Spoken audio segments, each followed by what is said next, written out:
अक्षय तृतीया का पावन पर्व वैशाख मास की शुक्ल पक्ष की तृतीया तिथि को मनाया जाता है, जिसे भारतीय संस्कृति में अनंत और अविनाशी ऊर्जा का प्रतीक माना गया है।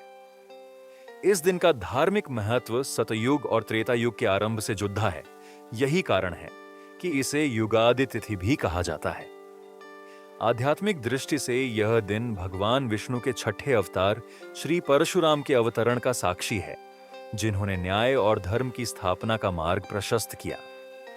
साथ ही इसी दिन पवित्र गंगा का स्वर्ग से धरती पर आगमन हुआ था, जिससे यह तिथि शुद्धि और मोक्ष के महापर्व के रूप में स्थापित हुई। समृद्धि और विश्वास की दृष्टि से भी अक्षय तृतीया का विशेष स्थान है। महाभारत काल में जब पांडव वनवास के दौरान अभावों से घिरे थे, तब भगवान श्री कृष्ण ने द्रौपदी को अक्षय पात्र प्रदान किया था, जिससे यह संदेश मिलता है कि ईश्वर की भक्ति में अन्न और संतोष कभी समाप्त नहीं होते।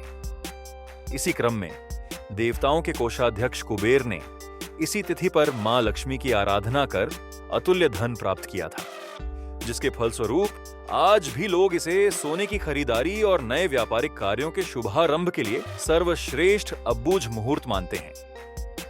यहां तक कि भगवान कृष्ण और उनके बाल सखा सुदामा का मिलन भी इसी भाव को पुष्ट करता है कि श्रद्धा के 2 मुट्ठी चावल भी अक्षय साम्राज्य प्रदान कर सकते हैं। जैन परंपरा में इस दिन को त्याग और करुणा के शिखर के रूप में देखा जाता है।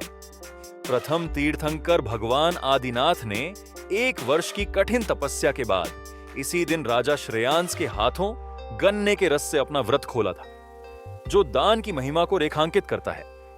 अंततः अक्षय तृतीया हमें यह शाश्वत पाठ पढ़ाती है कि जो वस्तु धर्म, परोपकार और शुद्ध मन से अर्जित की जाती है, उसका कभी क्षय नहीं होता।